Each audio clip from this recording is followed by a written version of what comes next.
आज प्रदेश में अवैध वसूली का अभियान चला हुआ है। डीजल पेट्रोल पे वसूली अभियान, टैक्स पर टैक्स, बिजली का बिल। पहले तो हाई कोर्ट के निर्देश के बाद पूरे प्रदेश में रोक लगी हुई थी कि किसी भी प्रकार की वसूली नहीं होगी, और एक तरफ कोरोना संक्रमण काल में लोगों की जानें चली गई, लोग परेशान होते रहे, लोगों को ना समय पे बिजली मिल पा रही थी, ना समय पे लोगों को काम करने का अवसर मिला, घर से बाहर निकलने का अवसर नहीं मिला।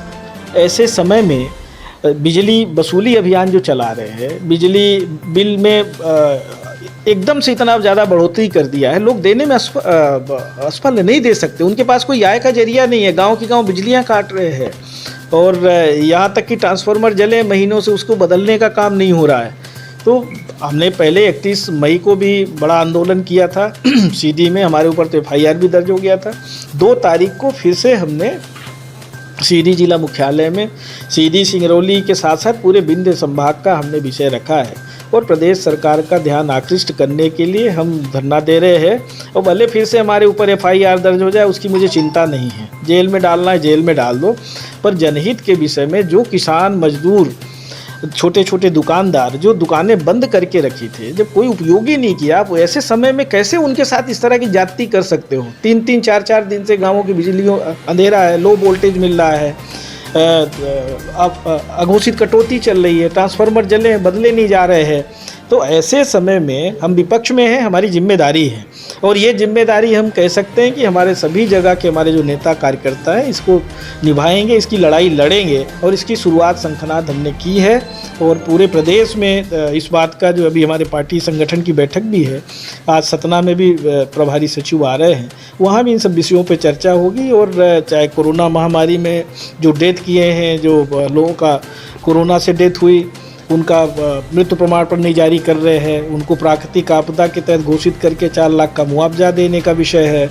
खाद्यान्न का कह दिया निःशुल्क देंगे, पर लोगों को खाद्यान्न मिला नहीं, लोग उसमें भी परेशान हैं। सब जगह लूटाई मची हुई है, फर्जी आंकड़ा पेश कर रहे हैं।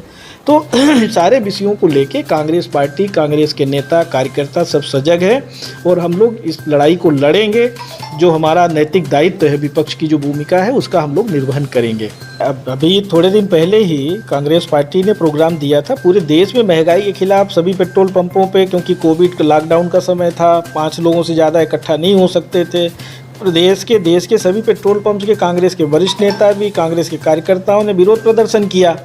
सच बात तो ये है, ये कहना गलत है कि कांग्रेस पार्टी की तरफ से जनता के हित के जो विषय हैं उन पे आंदोलन नहीं होता। आंदोलन लगातार हो रहे हैं, पर भारतीय जनता पार्टी की प्रदेश सरकार, केंद्र सरकार, इनको कोई फर्क नहीं पड़ रहा। ये मूक बधिर हो चुके हैं, इनको कुछ दिखाई और सुनाई नहीं पड़ रहा है। आप बताइए, 7 महीने से किसान अपनी जायज़ मांग को लेके आंदोलित है, उनके रोकने के लिए नुकीले तार की बाड़ लगवा देते हैं, जैसे कोई विरोधी हो, कोई आतंकवादी हो, और कोई उनकी सुनवाई नहीं हो रही है। और इसी तरह कांग्रेस पार्टी भी विपक्ष की भूमिका, हमारे नेता राहुल गांधी जी लगातार सजग करने की कोशिश कर रहे हैं, सभी विषयों पे लगातार आवाज़ उठा रहे हैं, पर भारतीय जनता पार्टी के देश के प्रधानमंत्री से लेके मंत्रियों से लेके इनको झूठ बोलने से फुर्सत ही नहीं है। विषय को विषयांकित कर देते हैं, ये महंगाई पे बात नहीं करते, बेरोजगारी पे बात नहीं करते, ये किसानों के हित की बात नहीं करते। ये जो भी, अगर मोदी जी ने 80 करोड़ लोगों को खाद्यान्न वितरित करने की बात कही, अगर राष्ट्रीय खाद्य सुरक्षा अधिनियम लागू नहीं होता तो ये 80 करोड़ जो खाद्यान्न देने की बात कर रहे, ये संभव नहीं था। तो ये जो भी चीज़ें, मनरेगा में जो भी काम लोगों को मिला, मजदूरों को अगर काम मिला, मजदूर राहत राशि मिली, जो भी हुआ है कांग्रेस सरकार की योजना है। इनकी बताएं कौन सी योजना ऐसी है जो इस प्राकृतिक आपदा में काम आई हो। तो इनकी कोई ऐसी योजना नहीं है। पकोड़े तलने की बात करते हैं, 2 करोड़ प्रतिवर्ष नौकरी देने की बात कही थी, उसका पता रहता नहीं। अच्छे दिन का नारा दिया था, उसका पता रहता नहीं। महंगाई आधी करने की बात कही थी, किसानों की आय दोगुनी करने की बात कही थी, कहीं भी पता रहता नहीं। न किसान की आय दोगुनी हुई, न काला धन आया, न ही 2 करोड़ प्रतिवर्ष नौजवानों को रोजगार मिला। GST, नोटबंदी और कोरोना संक्रमण काल में इनकी अव्यवस्था, काला बाजारी दवाइयों में, और आज भी वही स्थिति है। वैक्सीन है नहीं, वैक्सीनेशन का इवेंट करते हैं पर वैक्सीन वो है नहीं, अब सेंटरों में जाके लोग वापस आ रहे हैं। तो ये हो क्या रहा है देश में, और उसमें भी फर्जी आंकड़ा बताने की कोशिश कर रहे हैं।